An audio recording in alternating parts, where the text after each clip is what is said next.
Hai sahabat, senang Anda sudah menonton video-video saya yang saya tayangkan lewat channel YouTube saya. Saya percaya Anda sudah like, Anda sudah subscribe, sehingga setiap kali saya menayangkan video-video saya yang baru, Anda pasti tidak akan pernah ketinggalan. Jika Anda merasa diberkati lewat video-video saya, maka dengan kerendahan hati saya memohon berkenanlah Anda share juga kepada keluarga-keluarga yang lain agar mereka juga mendapat berkat yang sama. Sengaja video-video saya isi dengan pelajaran-pelajaran Alkitab yang akan menjadi berkat bagi setiap keluarga yang mengikutinya. Mereka akan berhasil mengajar mendidik anak-anaknya menuju kepada kesuksesan, kebahagiaan, dan keselamatan yang Tuhan sudah siapkan. Oleh karena itu, jangan pernah tinggalkan video-video saya. Ikuti terus lewat channel YouTube Roni Suwono. Shalom.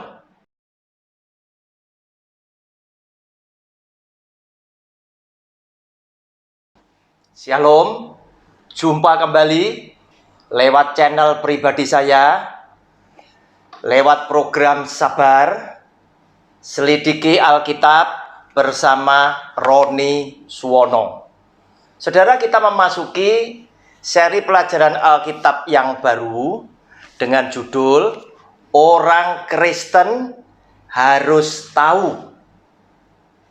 Judul video yang pertama, judul kecilnya adalah Firman itu adalah Allah. Saudara, saya diingatkan oleh pengalaman masa lalu ketika saya masih baru pertama kali menjadi orang Kristen. Ternyata ada begitu banyak istilah-istilah yang ada di dalam Alkitab yang saya tidak mengerti, mengakibatkan ada begitu banyak topik-topik tertentu yang saya kehilangan arti keseluruhannya gara-gara istilah-istilah sepotong-sepotong yang saya tidak pahami. Oleh karena itu, diingatkan oleh pengalaman masa lalu, saya kepingin lewat judul seri pelajaran Orang Kristen Harus Tahu, apa yang saya rasa penting dan dulu pernah mengalami sesuatu kesulitan, saya mau buatkan videonya. Mudah-mudahan keterangan saya di dalam video ini bisa bermanfaat buat Bapak Ibu sekalian yang suka belajar bersama-sama dengan saya. Persiapkan alat tulis Bapak Ibu sekalian, persiapkan Alkitabnya. Kita memasuki video yang pertama, Firman itu adalah Allah. Saudara, saya bacakan satu ayat firman Tuhan dari Yohanes pasal yang pertama, ayat 1 sampai dengan ayatnya yang keempat, yang demikian bunyi firman-Nya. Judul bacaannya, Firman yang telah menjadi manusia. Pada mulanya adalah firman. Firman itu bersama-sama dengan Allah, dan firman itu adalah Allah. Ia pada mulanya bersama-sama dengan Allah. Segala sesuatu dijadikan oleh Dia, dan tanpa Dia tidak ada suatu pun yang telah jadi dari segala yang telah dijadikan. Dalam Dia ada hidup, dan hidup itu adalah terang manusia. Saudara, dikatakan di sini, pada mulanya adalah firman. Saudara, apa toh firman itu? Firman itu adalah suara, sabda yang keluar dari mulut Allah. Bahasa kerennya logos, sabda. Nah, saudara, kemudian dikatakan di dalam firman Tuhan ini bahwa firman itu bersama-sama dengan Allah, dan firman itu adalah Allah. Bahwa sabda itu, logos itu tadi, suara Allah tadi adalah Allah. Saudara, dulu saya bingung. Ketika pertama kali menjadi Kristen, saya merasakan mendengarkan khotbah dari pendeta-pendeta yang hebat-hebat tadi, yang semua jemaatnya itu bisa mendapatkan berkat, termasuk istri saya yang ngajak saya datang kepada Kristus, itu dia mendapatkan berkat. Saya ini masih kesulitan. Kenapa? Karena gara-gara ada istilah-istilah tertentu yang saya tidak mengerti, sehingga dalam serangkaian cerita, topik tadi, khotbah tadi, ada banyak yang terpotong, sehingga ada banyak yang berarti itu terhilang. Yang semestinya saya dapat berkat, itu terhilang. Oleh karena itu, sekarang kita lihat. Pada mulanya adalah firman, pada mulanya adalah sabda Allah, logos itu tadi. Firman itu bersama-sama dengan Allah, dan firman itu adalah Allah, sabda itu adalah Allah. Saudara, kenapa kok bisa dikatakan seperti itu? Bahwa sabda itu adalah Allah. Saya mau terangkan lewat ilustrasi. Saya berasal dari kota Kediri. Saya sudah meninggalkan kota Kediri, perjalanan keluar kota. Katakanlah ke Surabaya. Berarti saya sudah meninggalkan dengan jarak ratusan kilometer. 100 kilometer lebih. Namun, kemudian saya teringat bahwa ada sesuatu pekerjaan yang harus saya selesaikan, tetapi saya kelupaan. Untungnya istri saya ada di rumah. Dari situ kemudian saya telepon istri saya. Saya ngomong sama istri saya, tolong ada pekerjaan yang saya lupa, belum selesaikan. Saya ceritakan, tolong ini diselesaikan supaya semuanya bisa terselesaikan dengan baik. Saudara, istri saya hafal dengan suara saya. Dia mengenal baik-baik suara saya, dan saya katakan, halo Yang, ini aku. Oke, ada apa? Nah, dari perbincangan saya cerita bahwa ada pekerjaan saya yang terlupakan, tolong kamu yang selesaikan. Sehingga kalau nanti bapak ini datang, kamu sudah bisa berikan ke dia dan urusannya beres. Nah, saudara, apa yang dikatakan di sini? Dan firman itu adalah Allah. Loh, kenapa sabda itu bisa disamakan dengan Allah? Sabda ini kan suara, kan kata-kata, firman, kata-kata Tuhan, sabda Tuhan yang keluar dari mulut Tuhan. Nah, saudara, ternyata ketika saya ngomong dengan istri saya, dia mengenali suara saya, maka walaupun saya dan istri saya dipisahkan dengan jarak ratusan kilometer, tetapi ketika saya berkata-kata dengan istri saya dan dia mengenali saya, dia menerimanya bukan hanya sebagai suara, tetapi dia menerima perkataan saya itu sebagai pribadi saya yang hadir di depan istri saya. Nah, saudara, demikian pula firman itu adalah Allah, yaitu suara Tuhan, sabda Tuhan itu sama dengan Allah itu sendiri. Dan ternyata dilanjutkan kembali. Ia pada mulanya bersama-sama dengan Allah, segala sesuatu dijadikan oleh Dia, dan tanpa Dia, tanpa firman tadi, tanpa sabda tadi, tidak ada suatu pun yang telah jadi dari segala yang telah dijadikan. Dalam Dia ada hidup, dan hidup itu adalah terang manusia. Nah, saudara, Tuhan menjadikan segala sesuatu tidak butuh seperti kita harus berkeringat, kita harus berkarya lebih dulu baru terjadi. Tidak perlu. Tetapi Tuhan berfirman, Tuhan bersabda, maka jadilah. Saudara kita yang di seberang berkata, kun fayakun, maka jadilah.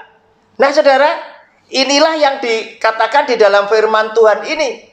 Dan ternyata di dalam ayat-ayat yang lain pun itu disebutkan bahwa ternyata firman ini adalah Sang Pencipta. Karena tanpa dia, tanpa Sang Firman tadi, tidak ada segala sesuatu yang bisa dijadikan seperti apa yang ada pada saat ini. Dan ironinya, saudara, kita lihat di dalam ayat yang ke-11, ia datang kepada milik kepunyaannya, tetapi orang-orang kepunyaannya itu tidak menerimanya. Saudara, dia ini pencipta yang berkenan menjelma sebagai manusia, datang ke dunia dengan maksud dan tujuan agar supaya ketika manusia itu jatuh di dalam dosa yang akan membuat manusia sejagat ini sebagai milik kepunyaannya itu harus binasa. Dia datang dengan maksud dan tujuan untuk menyelamatkan dunia. Namun apa yang terjadi? Ada begitu banyak manusia yang tidak bisa menerima bahwa dia adalah Sang Penciptanya. Kenapa? Karena manusia selalu berpikir dengan apa yang dia lihat. Otaknya kemudian berpikir bahwa masakan yang manusia itu adalah Allah. Allah kok manusia. Nah, saudara, oleh karena itu ketika dia datang kepada milik kepunyaannya, Alkitab menulis, tetapi orang-orang kepunyaannya itu tidak menerimanya. Nah, saudara, apalagi orang-orang yang hidup pada saat Yesus Tuhan itu hidup bersama-sama dengan para rasulnya. Mereka adalah orang-orang yang mengetahui peristiwa kelahirannya. Dan mereka juga pasti tahu Yesus ini adalah anaknya Bunda Maria dengan bapaknya yang namanya Yusuf, yang profesinya sebagai tukang kayu. Dan sehari-hari Yesus pun juga membantu sebagai tukang kayu. Nah, saudara, dan banyak orang pun juga berkata, bukankah saudara daripada Yesus ini tadi juga tinggal di tengah-tengah masyarakat? Sehingga pikiran orang-orang pada zaman itu, mereka berkata, tidak mungkin bahwa dia adalah Allah Sang Pencipta. Nah, saudara, namun apa yang dikatakan di dalam kesaksian Alkitab kita, kitab suci kita, ayat yang ke-14 dari Yohanes pasal 1, berkata demikian. Firman itu telah menjadi manusia dan diam di antara kita, dan kita telah melihat kemuliaannya, yaitu kemuliaan yang diberikan kepadanya sebagai anak tunggal Bapa, penuh kasih karunia dan kebenaran. Nah, saudara, inilah yang dikatakan di dalam Alkitab, bahwa dia adalah Tuhan yang berkenan sebagai Sang Pencipta mau menjelma seperti umat ciptaannya, sekaligus meneguhkan, membuktikan bahwa saudara dan saya adalah manusia, adalah umat ciptaannya yang paling mulia. Berbeda dengan makhluk ciptaannya yang lain, kita mempunyai akal budi, kita punya keistimewaan. Bahkan salah satu keistimewaannya adalah Sang Pencipta kita mau menjelma sama seperti kita sebagai umat ciptaannya yang hina ini tadi. Sehingga ini meneguhkan benar yang dikatakan oleh Alkitab bahwa manusia adalah umat ciptaannya yang paling mulia. Nah, saudara, namun Apa yang terjadi? Banyak di antara manusia yang tidak bisa menerima. Kenapa? Karena mereka berpikir, wong namanya Tuhan kok jadi manusia? Manusia tidak bisa mengerti pikiran Tuhan, saudara. Kenapa? Karena bagaimana mungkin kita harus bisa menyadari sebagai umat ciptaan, tentunya kita tidak bisa mencapai, menjangkau pikiran daripada Allah sebagai sang penciptanya. Dan ternyata Tuhan yang maha besar adalah Tuhan yang penuh dengan misteri-misteri di dalam hidup manusia yang kita tidak bisa mengetahui jawaban pastinya. Tetapi di tengah-tengah segala misteri ini tadi, kita tetap meyakini bahwa Tuhan yang maha kasih adalah Tuhan yang kita tidak bisa capai cara berpikirnya, dan apapun yang dia mau lakukan, kita tidak bisa juga menjadi penasehatnya dia. Oleh karena Tuhan yang maha kuasa juga adalah Tuhan yang maha kehendak, mempunyai kedaulatan yang 100%, yang tidak bisa manusia manapun mengintervensinya. Nah, saudara, apa yang dilakukan oleh Tuhan Yesus untuk membuat umat ciptaannya percaya?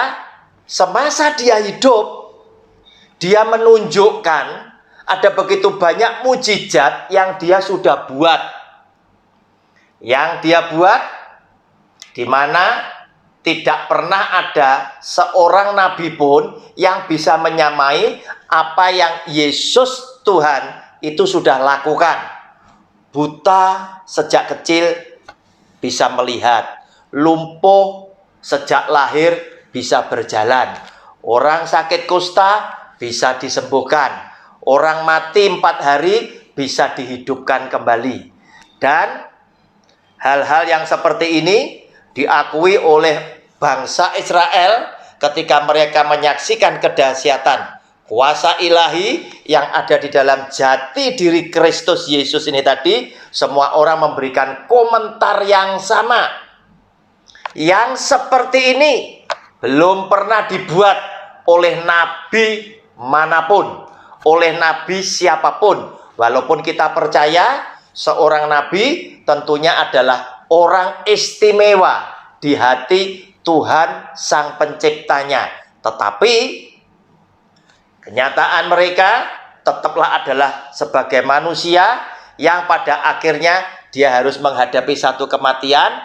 Dan dia punya keterbatasan karena nabi bukan yang maha kuasa. Nah, saudara, muncul pikiran kita, apakah benar bahwa Yesus itu adalah sang pencipta? Oleh karena itu, kita mau lihat firman Tuhan di bagian yang lain mengenai kisah kejadian di mana bumi, langit dengan segenap isinya itu diciptakan oleh Allah. Yaitu kita mau lihat Kejadian pasal 1 ayat 1 sampai dengan ayat yang ketiga. Saudara, jika Anda memperhatikan pembacaan firman Tuhan tadi dari Yohanes pasal 1 ayat 1 sampai dengan ayat 4, cocokkan dengan yang sebentar kita baca Kejadian pasal 1 ayat 1 sampai 3, nanti kurang lebihnya ada yang sama. Demikian bunyi firman Tuhan. Judulnya, Allah menciptakan langit dan bumi serta isinya. Pada mulanya Allah menciptakan langit dan bumi. Bumi belum berbentuk dan kosong. Gelap gulita menutupi samudra raya, dan Roh Allah melayang-layang di atas permukaan air. Berfirmanlah Allah, jadilah terang, lalu terang itu jadi. Berfirmanlah Allah. Tuhan tidak perlu berkeringat seperti saudara dan saya. Untuk mengerjakan sesuatu, membuat sesuatu, kita harus berkarya, kita harus berkeringat. Tidak perlu. Tuhan hanya perlu berfirman, maka semuanya jadi. Demikian pula kalau saudara saya ajak kembali di dalam Yohanes pasal 1 tadi. Saudara lihat ayat 2, ia pada mulanya bersama-sama dengan Allah, segala sesuatu dijadikan oleh Dia, oleh firman tadi, dan tanpa Dia, tanpa firman, tidak ada suatu pun yang telah jadi dari segala yang telah dijadikan. Dalam Dia, dalam firman tadi, firman itu adalah Yesus, ada hidup, dan hidup itu adalah terang manusia. Kenapa? Karena firman tadi, Allah tadi telah menjelma dalam wujud manusia. Nah, saudara, ayat ketiga Kejadian pasal 1, berfirmanlah Allah, jadilah terang, lalu terang itu jadi.